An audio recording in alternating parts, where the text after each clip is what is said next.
Muchas gracias a todos por estar hoy congregado y por invitarme. Yo sé que no ha sido muy frecuente en mis visitas virtuales a Temuco, pero quiero dar las gracias a mis hermanos porque se acordaron de invitarnos y bueno, yo traje algunos conmigo, por ahí andaban algunos conectados que son de acá de Chillán, así que le damos gracias al Señor por compartir un nuevo día más en la palabra del Señor.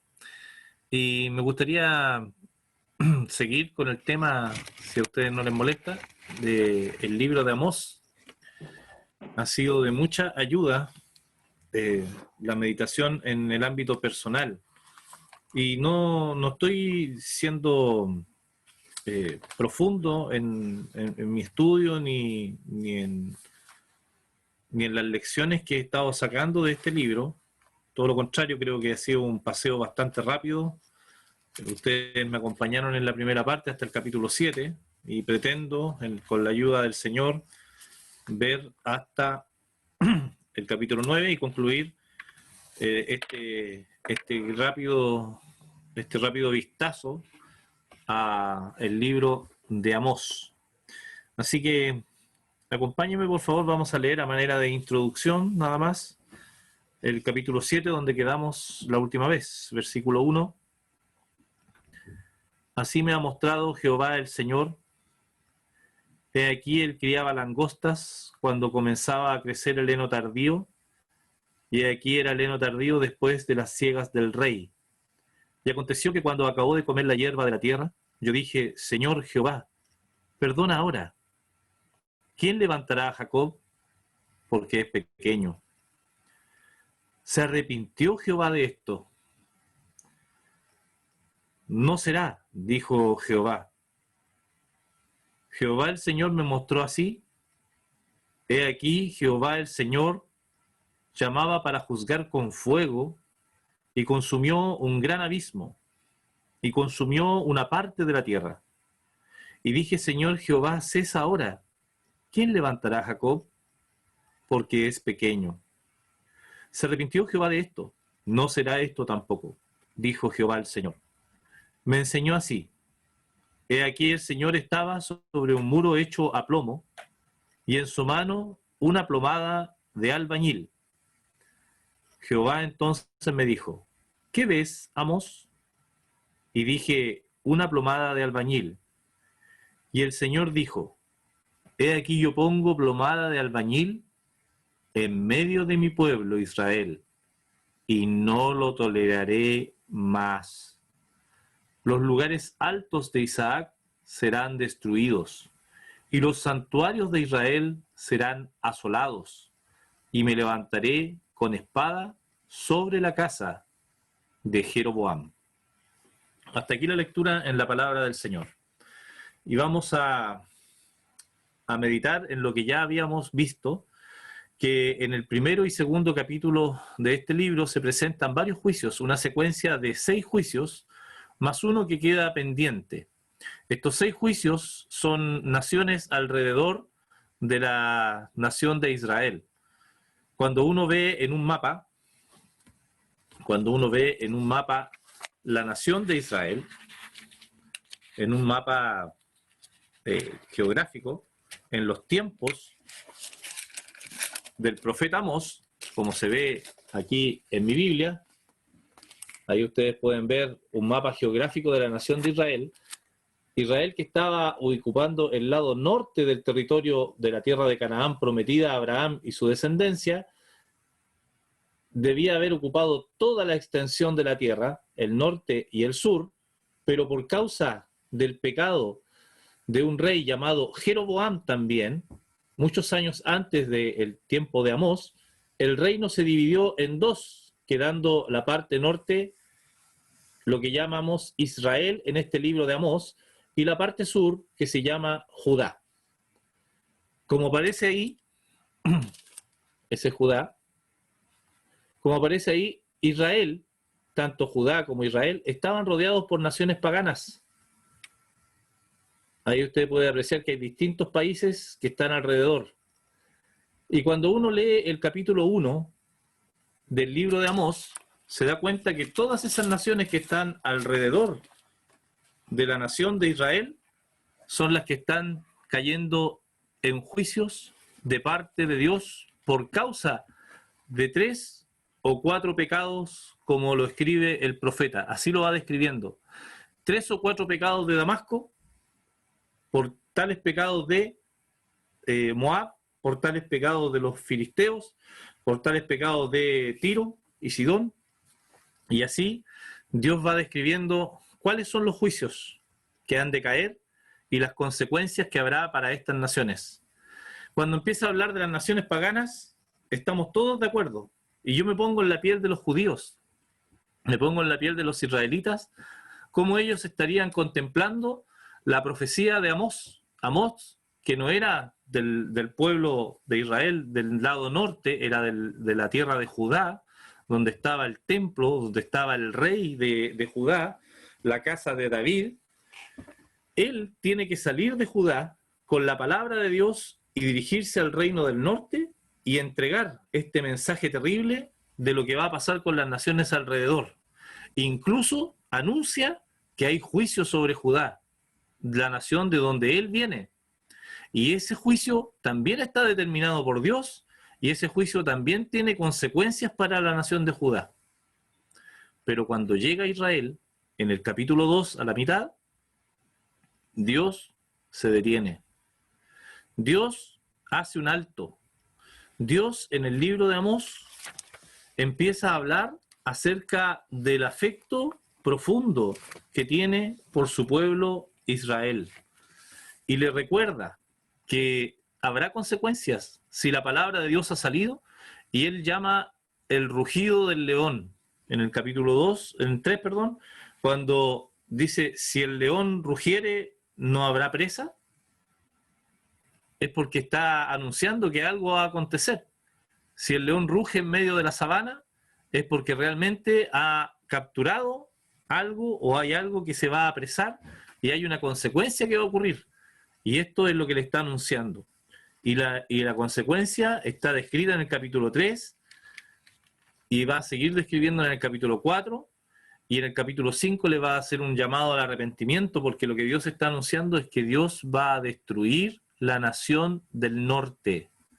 Esa nación de Israel, esa nación que contiene 10 tribus de las tribus de Israel, esa nación sobre la cual descansaban las promesas hechas a Abraham, Isaac y Jacob, esa nación que fue redimida con mano fuerte y poderosa de parte de Dios desde la tierra de Egipto, rescatados de la esclavitud, les dio una nueva vida al otro lado del mar muerto, les dio como posesión suya la tierra de Canaán, le estableció ciudades, echó de delante de ellos al cananeo y a todos los enemigos, al jebuseo, al eteo, a todos aquellos que habitaban la tierra de Canaán antes que ellos, y que eran pueblo mucho más fuerte, mayor, numeroso. Pero por causa de su pecado, Israel prevaleció. Por causa del pecado de los habitantes antiguos de la tierra de Canaán, Israel prevaleció delante de Dios por su palabra.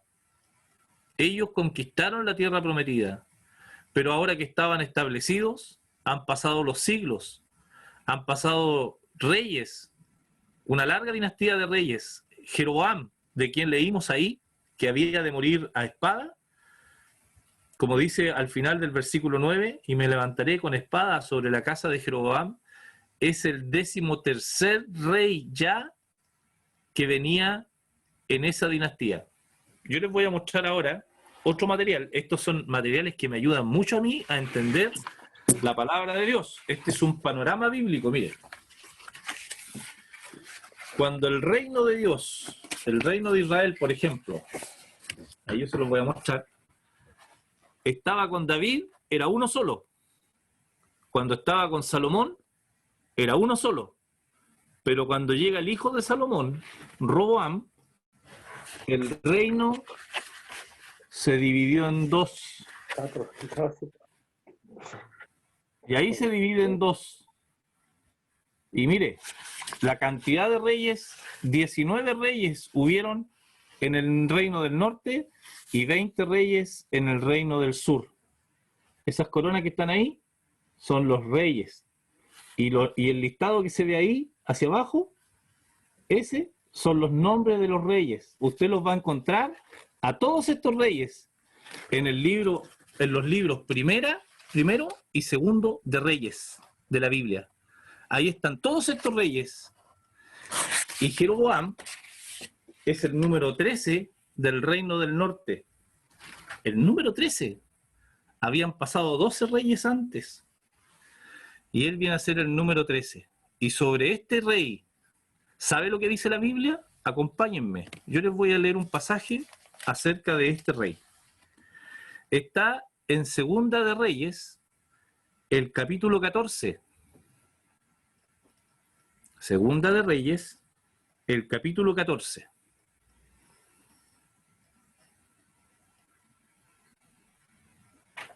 El versículo 23.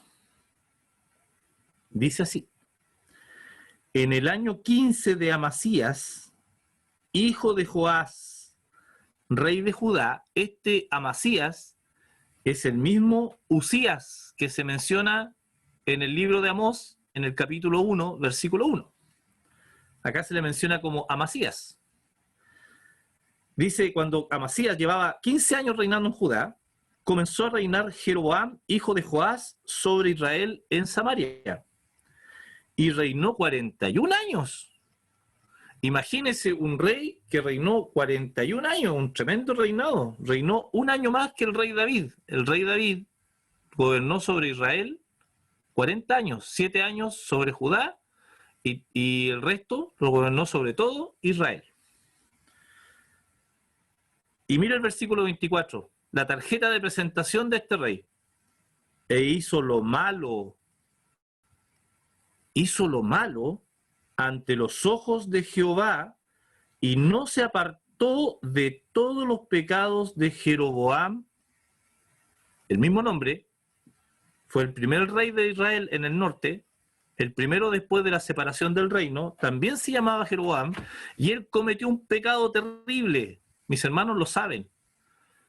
Él mandó que se construyeran 2 santuarios, uno en Betel y otro en Dan, y separó de tal manera el reino que ya la gente del norte no iba a ir nunca más a adorar al templo que Salomón había construido para Dios. Él creó ídolos en esos santuarios y todo el reino del norte de Israel que yo les mostré en el mapa, en vez de ir al santuario establecido por Dios, ellos se iban a adorar a esos santuarios falsos, idolátricos, donde habían figuras para adorar, y estableció sacerdotes según su propia imaginación, porque no fueron nombrados por Dios. Y este hombre hizo lo mismo, siguió bajo el mismo criterio. ¿Y sabe qué es lo triste? Que cuando uno lee este pasaje hasta el versículo 29, se lo voy a dejar de tarea, Segunda de Reyes 14, del 23 al 29, ahí está la biografía de Jeroboam. Dios lo ayudó mucho. Jehová el Señor le dio muchas victorias, le estableció muchas bendiciones, y él nunca se apartó de la idolatría que el otro Jeroboam, el más antiguo, le había dejado en Israel. ¿Sabe lo que tenía que haber hecho él? Haber eliminado esos santuarios. Dios lo estaba ayudando, Dios lo estaba bendiciendo, le dio grandes victorias a su alrededor, le estableció muchos territorios, y él le dio la espalda al Señor y se fue a los ídolos, se fue a adorar otras cosas. Y después vamos a ver que utilizó esos santuarios, que utilizó esa idolatría para su beneficio. Bueno, quedamos en el versículo 9 de Amós, el capítulo 7. Ahí está. Amós está intercediendo por Israel. Amós está viendo 3 posibles juicios. 3 posibles juicios que Dios va a enviar sobre Israel, sobre la nación del norte. Uno son langostas que lo van a devorar todo, y esto habla de un tremendo ejército que iba a venir a destruir Israel hasta que no quedara nada. hasta que perecieran todos. Y él intercede y le dice, perdona Jehová. Jacob es pequeño. Y el corazón tierno de nuestro Dios, el corazón tierno de Jehová, Dios, se arrepiente. Muchas veces nosotros hablamos del arrepentimiento y le decimos al pecador, arrepiéntete. Arrepentirse es cambiar la mente, es cambiar de actitud. En relación al pecado, el hombre debe arrepentirse para con Dios. Si antes yo vivía en el pecado, si antes yo vivía o estaba muerto en delitos y pecados, como dice la Escritura en el libro de Efesios, el primer llamado para mí es a reconocerme pecador y arrepentirme de mis pecados, cambiar mi actitud en relación con el pecado. Ahí se puede entender que Dios también se arrepiente. No porque vaya a hacer algo malo, Él es justo, Él es santo, Él es bueno y es perfecto en su carácter. Jamás va a hacer algo de lo cual Él vaya a decir, oh, lo hice mal. No. Cuando nosotros leemos que Dios se arrepiente es porque Él cambia ese pensamiento que tenía, que había revelado ya a Amós, para hacer otro. Esa es la manera de arrepentir. Y de la misma forma, una persona, cuando vive en pecado, cuando vive en delitos hacia la ley y se arrepiente, es porque cambia su manera de pensar, cambia su sentido y se vuelve a Dios. Aquí el Señor se arrepiente de ese juicio, pero le muestra otro. Y el otro es un fuego, es una expectación terrible de juicio que va a caer sobre aquellos que son del pueblo de Israel. Y Amós se preocupa. Y Amós mira alrededor y ve que es la más pequeña de todas las naciones. Y enternece el corazón de Dios y dice, perdona Jehová, ¿quién levantará a Jacob? Porque es pequeño. Y decíamos la vez anterior que Amós aquí está representando el papel de aquel que es nuestro sumo sacerdote, en una figura muy tenue, pero es como si Amós estuviera representando el papel del Señor Jesucristo hoy día por los creyentes. Los creyentes tenemos un sumo sacerdote que traspasó los cielos, que se sentó a la diestra de la majestad en las alturas, que fue establecido por Dios como nuestro fiel sumo sacerdote en toda la casa de Dios. Nosotros tenemos acceso libre y confiado, porque Él intercede por nosotros. Él es nuestro abogado para con el Padre. Él es quien, cuando nosotros confesamos nuestro pecado, Él es quien intercede por nosotros. ¿Nos dice la Escritura, si pecamos, abogado tenemos para con el Padre, a Jesucristo el justo? Esta es la relación judicial, podríamos llamar, de uno que intercede. Él es nuestro mediador. En este momento Amós está siendo el mediador entre Israel y Dios. Y también la Escritura nos enseña que hay un solo mediador entre Dios y los hombres. La Escritura dice, porque hay un solo Dios y un solo mediador entre Dios y los hombres, Jesucristo, hombre. Hoy día no estamos intercediendo. Hoy día no estamos mediando. Es el Señor. Todas estas cosas que nosotros vemos en la Escritura, todo este carácter profundo que tenían los profetas en relación con los juicios, que ellos se podían poner en la brecha que el pecado había causado entre el pueblo de Dios y su Dios, y ellos se ponían ahí para interceder, reflejaban el Espíritu de Cristo que había en ellos, reflejaban el carácter del Señor que se manifestaba en estos hombres, débiles hombres como nosotros, como Elías, sujeto a pasiones, pero ellos tenían la visión espiritual de interceder por un pueblo pecador y que Dios obrara también en misericordia. Pero ya la tercera visión, el Señor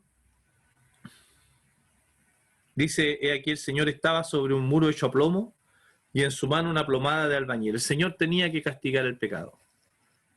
Las dos primeras, el Señor se arrepiente. Las dos primeras muestran la severidad del juicio que podía haber venido. Israel destruido por completo, Israel arrasado por el fuego. Pero la tercera es un juicio delicado, es un juicio metódico, es un juicio, podríamos decir nosotros hoy día, que corta fino, porque va acusando la medida de Dios. Mencionábamos que la obra que Dios iba a hacer aquí era como una plomada de albañil. ¿Se acuerdan que yo les mostré el cordelito con el peso? Que muestra lo que desde arriba hasta abajo se permanece recto. Y que todo lo que esté chueco, ese cordelito lo acusa. Se pueden tomar medidas y se puede decir, esta parte está sobresaliente o esta parte está más adentro. Y la plomada acusa una recta perfecta. Es la obra de Dios. Es un juicio que viene de arriba abajo. Es lo que Dios está haciendo en el versículo 9. ¿Cómo lo va a hacer? Va a quitar lo que no corresponde. Eso es lo que le está diciendo el Señor. El Señor está en un muro muy alto y está con una plomada de albañil y está midiendo a Israel. Y Él dice, yo voy a quitar lo que no corresponde. ¿Y qué es lo que no corresponde? Los lugares altos de Isaac. El pueblo se había pervertido.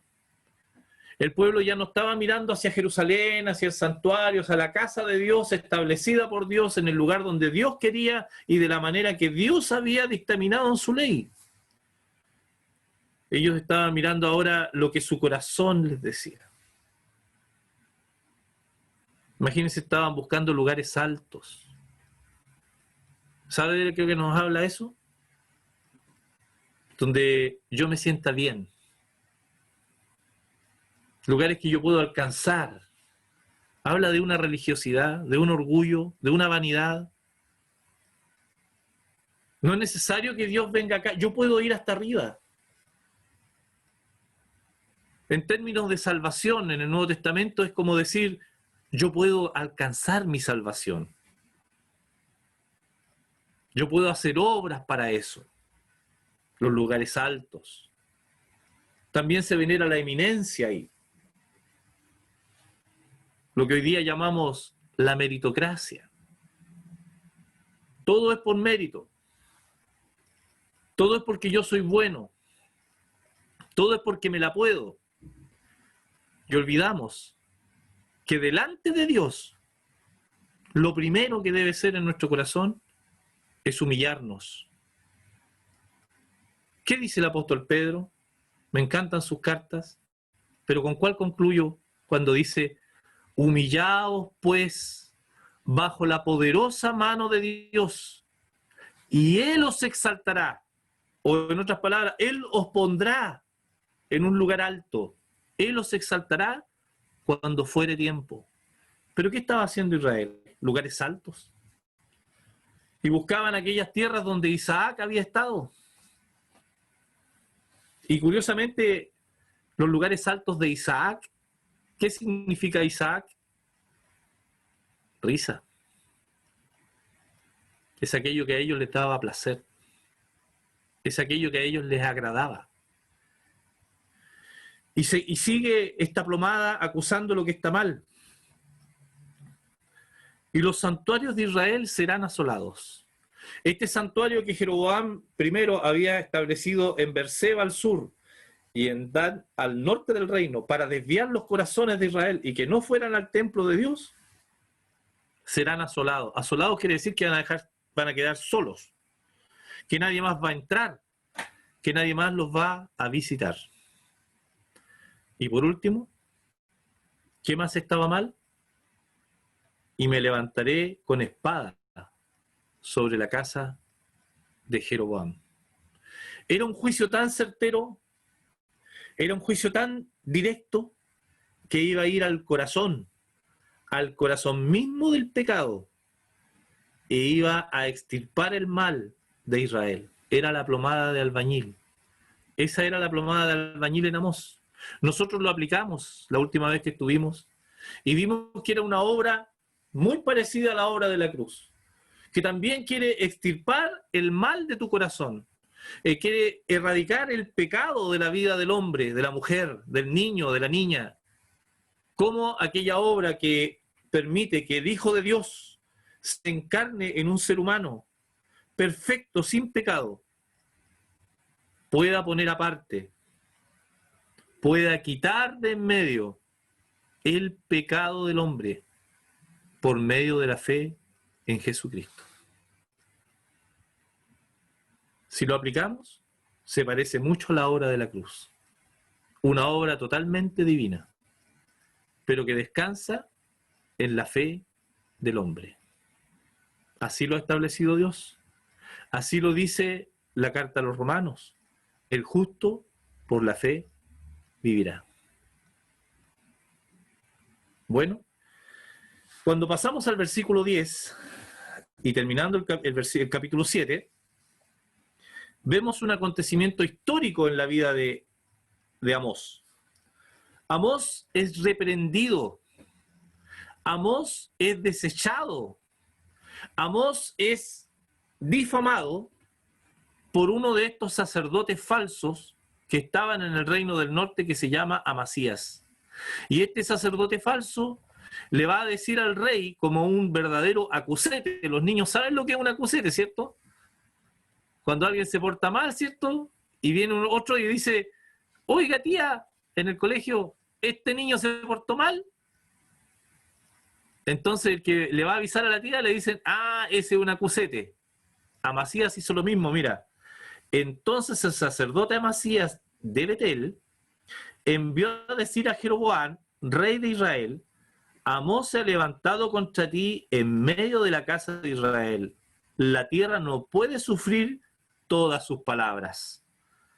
Porque así ha dicho Amós, Jeroboam morirá a espada. ¿Eso fue lo que dijo Amós? Leamos el versículo 9. ¿Dijo que Jeroboam iba a morir a espada? ¿O que Dios se iba a levantar con espada contra la casa de Jeroboam? Es distinto. Está haciendo un falso testimonio. No está revelándole el mensaje que Amós había predicado, que había anunciado. ¿Dónde está el capítulo 1, 2, 3, 4, 5, 6? Tomó el último versículo y más encima lo tomó mal. Y le va a decir al rey, mira, este te quiere matar. Y le echa la culpa a Amós. Y cada vez que la palabra dice, Jehová de los ejércitos, Jehová el Señor, estoy hablando solo de los capítulos del 1 al 7, Jehová me mostró, esta es palabra del Señor. ¿Dónde está ese mensaje? En la boca de Amasías, este sacerdote, supuesto sacerdote falso. ¿Dónde está? ¿Dónde están los mensajes de Dios clamando por el amor, por la misericordia? ¿Dónde está, por ejemplo, lo que dice el Señor en el 4:12, cuando dice al final, por tanto de esta manera te hará a ti, oh Israel, ¿y por qué te he de hacer esto? Prepárate para venir al encuentro de tu Dios, oh Israel. Dios está anunciando el juicio, pero lo que Dios quiere es que Él se prepare. Dios quiere que Israel se vuelva del pecado, que se arrepienta. ¿Dónde está la palabra del 5, por ejemplo, capítulo 5, versículo 4, cuando le dice, así dice Jehová a la casa de Israel, buscadme y viviréis? ¿Dónde está ese mensaje? No lo veo ahí en las palabras de Amasías cuando está acusando como un verdadero acusete a Amós. Entonces dice en el versículo 12, y Amasías dijo a Amós, vidente, vete, huye a tierra de Judá y come allá tu pan y profetiza allá. Amasías le está dando una orden a Amós. Perdón, Amasías, me gustaría preguntarle, ¿quién mandó a Amós? ¿Lo mandó el rey de Judá? ¿Se le ocurrió a él solo venir? ¿O fue enviado por Dios? Y miren, le dice, y no profeticen más en Betel, que es la ciudad de más al sur del reino de Israel, porque es santuario del rey y capital del reino. La capital del reino era Samaria, no Betel. Lo que pasa es que Amasías está tan torcido, este Amasías está tan mal, la idolatría ha entrado tanto en su corazón y tiene tanta ganancia de lo que está haciendo ahí, que está totalmente nublada su visión. Ya no está pensando con cordura. Está exagerando todas sus palabras. Ha mentido, mintiendo acerca de Amós en referencia a Jeroboam. Y está mintiendo acerca de la situación de Betel. Betel era uno de los lugares de santuario que sería asolado. Y él lo eleva al lugar de capital del reino, cuando la capital del reino era Samaria. Entonces respondió Amós, y aquí está la respuesta de Amós, y le dijo a Amasías: no soy profeta. Pero, ¿cómo no soy profeta? Si está en el libro de los profetas. Pero él sabe que esto es un llamado de Dios. No lo ocupa como un cargo. No lo ocupa como un título. No se pone por arriba de los demás israelitas, hermanos de él. Él no pone como una garantía de sí mismo que es un profeta. No soy profeta, ni soy hijo de profeta. O sea, no vengo de un linaje reconocido, sino que soy boyero. ¿Qué es un boyero? Un boyero es alguien que lleva los bueyes. Nosotros acá en el campo de Chile, bueno, ustedes están en la asamblea de Temuco, más al sur, hay más de esta gente todavía, ahora ya casi no se ven acá en Chillán, en los alrededores un poco, para los campos al interior, pero aquellos que manejan las carretas de los bueyes son los boyeros. Son aquellos hombres que van con una pértiga larga, un palo largo, ¿cierto? Y en la punta del palo un clavo, y cuando quieren dirigir a los bueyes, los van picaneando, y el buey toma la dirección que el boyero le dice que tiene que tomar. Conoce el servicio del buey, conoce el trabajo del buey, sabe cuidar al animal. Es un hombre de campo, es un hombre humilde, de origen sencillo. Y mire la otra actividad: y recojo higos silvestres.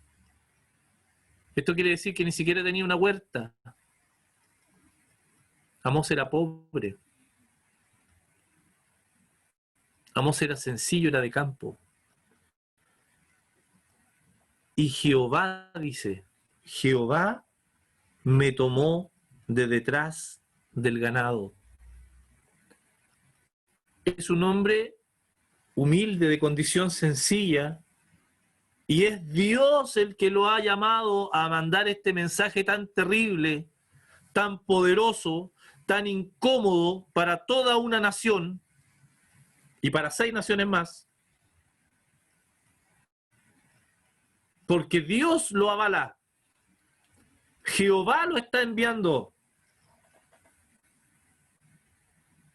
Cuando tú sales a predicar el evangelio, hermano mío, cuando tú tienes que anunciar la verdad de Cristo y este resucitado que murió conforme a las Escrituras, que fue sepultado y que resucitó al tercer día conforme a las Escrituras, cuando tú anuncias el evangelio, ¿con qué autoridad lo haces? ¿De dónde sacas tú el valor, la autoridad para hacerlo? Déjame decirte de dónde. Mateo, yo sé que todos lo conocen, pero es bueno recordarlo. Mateo 28. Y leámoslo juntos, porque si alguna vez alguien te cuestiona, si alguna vez alguien encuentra que tu predicación es débil, tu predicación no es tuya, no es mía. Mateo 28, versículo 16. Voy a leer todo el pasaje.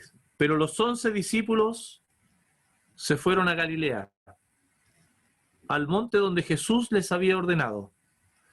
Y cuando le vieron, le adoraron, pero algunos dudaban. Y Jesús se acercó y les habló diciendo, mire las palabras del Señor. Ellos están en la aflicción. Unos adoran y otros dudan. Hay una dicotomía ahí en el grupo. Hay una sensación extraña. No están todos unánimes, pero el Señor va a hablar. Es Jesucristo el que va a hablar, el resucitado, el que se levantó de los muertos, el Hijo de Dios. Toda potestad me es dada en el cielo y en la tierra. Toda. ¿Alguna potestad? ¿Alguna autoridad? No. Toda. No te quede ningún lugar a duda. Es toda la autoridad del Señor en este pasaje.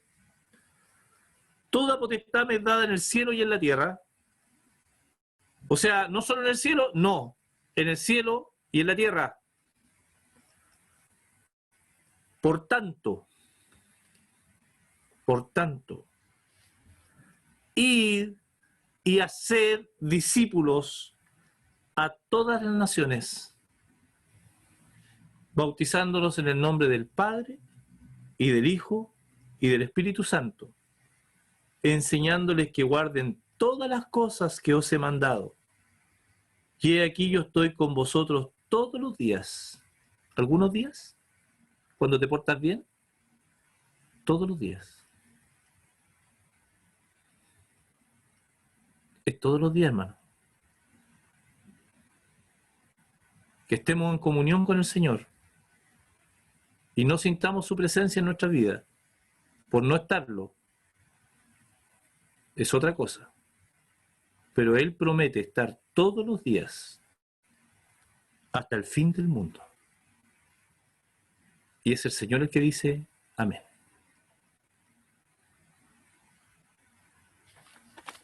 Cuando Amós se enfrenta a esta dificultad,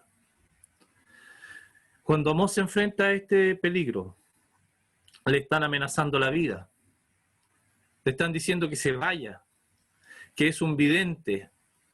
No es el término que se usaba comúnmente para los profetas. Entonces tiene que recurrir a la única autoridad. No es porque yo sea un misionero, con todo el respeto a mis hermanos que sirven al Señor, es porque es creyente y porque está autorizado por ese Señor todopoderoso, al que le fue dado toda la potestad en el cielo y en la tierra, para anunciar las virtudes de Cristo, para anunciar la salvación de los pecadores, para anunciar el perdón de los pecados. Y no fue delegada esa autoridad, como a Amós le fue delegado el mensaje a Israel. Parece que no voy a alcanzar a ver los otros 2 capítulos. Pero el mensaje de Amós, quiero resumir, porque no quiero interrumpirlo más ni seguir con este tema. Lo que dice en el capítulo 8 es que el juicio se avecina pronto. ¿Por qué? Porque pese a que Dios ha puesto la plomada de albañil, Israel no entiende. Y no va a entender. Israel no se va a arrepentir. Para este sacerdote Amasías, que quiso ponerle atajo a la profecía de Amós, hay una sentencia terrible. Para los que van en contra de la obra de Dios, para los que murmuran de los siervos del Señor, para los que no aceptan la palabra de Dios. Mira, ahora pues, oye palabra de Jehová, versículo 16, el capítulo 7 estoy todavía. No profetices, tú dices, no profetices contra Israel, ni hables contra la casa de Isaac. Por tanto, así ha dicho Jehová, tu mujer será ramera en medio de la ciudad, y tus hijos y tus hijas caerán a espada, y tu tierra será repartida por suerte. Si tú morirás en tierra inmunda, e Israel será llevado cautivo lejos de su tierra. Ese hombre recibió un juicio personal, una condenación por no recibir la palabra de Dios. Los que rechazan el Evangelio, el día de hoy tampoco tendrán un buen fin. Recuerden lo que dice el Señor en Juan 3:36, el que cree en el Hijo tiene vida eterna, pero el que rehúsa creer no verá la vida, sino que la ira de Dios está sobre él.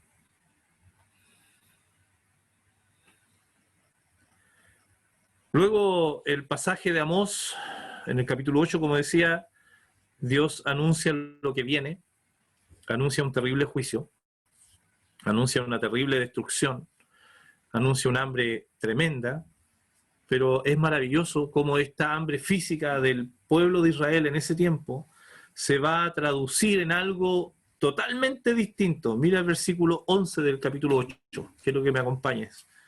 He aquí vienen días, dice Jehová el Señor, en los cuales se enviará hambre a la tierra, no hambre de pan, ni sed de agua, sino de oír la palabra de Jehová. ¿A quién le está diciendo eso? Al pueblo de Israel, en Samaria. ¿Qué pasó en Juan capítulo 4, hermano? ¿Qué pasa en Juan capítulo 4 cuando el Señor se sienta junto al pozo del agua y viene una mujer samaritana y el Señor le dice, dame de beber? Y ella se extraña y le dice, tú siendo judío me pides a mí de beber, que soy samaritana, porque judíos y samaritanos no se trataban ya entre sí. ¿No era esa mujer de este reino? ¿No era esa mujer una descendiente de los que serían juzgados ahí? Y el Señor le dice, mira, yo tengo un agua que el que la bebiere no volverá a tener sed jamás. Señor, dame de esa agua.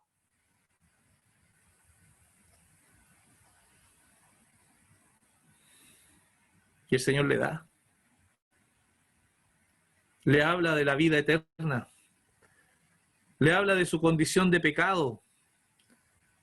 Le habla de cómo Él es el Cristo.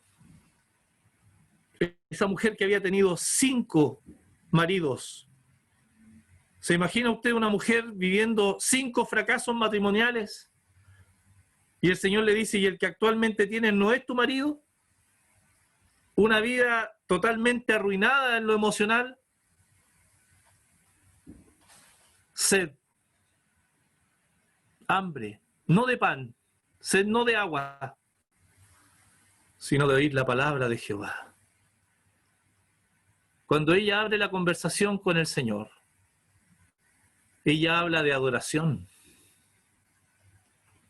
Era una mujer pecadora en extremo, que se había apartado de todos los parámetros de lo que era alguien justo según la ley. Y ella pensaba que debía adorarse aquí o allá. Errante, totalmente perdida. Pero mire cómo se cumple la palabra de Dios. ¿Qué pasó con ella? ¿No será este el Cristo? Y vuelve a la ciudad. Me ha dicho todo cuanto yo he hecho. ¿No será este el Cristo? ¿Y qué pasa? ¿Cómo estaban los samaritanos? Muchos salieron a recibirle. Y decían después, ya no creemos solamente por tu dicho. Nosotros mismos hemos comprobado que este es el Cristo, el Hijo de Dios. ¿Cómo está la Biblia totalmente conectada? ¿Cómo está este mensaje aquí inserto? Vienen días en que habrá esta hambre y esta sed de oír la palabra de Jehová. Le rechazaron a Amós, echaron fuera. Pero el mensaje quedó y se cumplió. Pasaron los años e Israel fue llevado cautivo por los asirios, como lo describe el versículo 9, en un lenguaje muy directo. El Señor habla acerca de estas cosas y de que el juicio de Dios es ineludible, o sea, nadie lo puede evitar. ¿Y sabe? Esto también se cumple hoy día. Hebreos 9:27. Está establecido para todos los hombres que mueran una sola vez y después de esto el juicio. ¿Lo sabías? Hay un juicio para cada hombre, para cada mujer, para cada niño y niña. Si tú no tienes a Cristo, esto es verdad para ti. Está establecido para todos los hombres que mueran una sola vez y después de esto el juicio. Ya. El último pasaje por favor. Un poquito de paciencia. Quiero terminar esto. En aquel día, capítulo 9, versículo 11. Yo levantaré el tabernáculo caído de David y cerraré sus portillos y levantaré sus ruinas y lo edificaré como en el tiempo pasado, para que aquellos sobre los cuales es invocado mi nombre posean el resto de Edom y a todas las naciones, dice Jehová, que hace esto. Uno podría decir, bueno, el hermano Juan ha aplicado muchas cosas del libro de Amós a las realidades del Nuevo Testamento. Aplicaciones que entendemos que son una muestra del Antiguo Testamento y que llevamos a verdades del Nuevo Testamento que están ahí escritas. Pero este pasaje que acabo de leer no es una aplicación.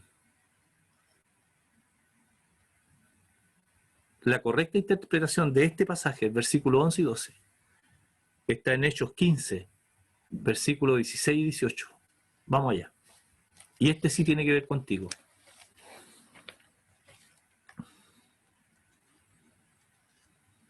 La Biblia interpreta a la Biblia.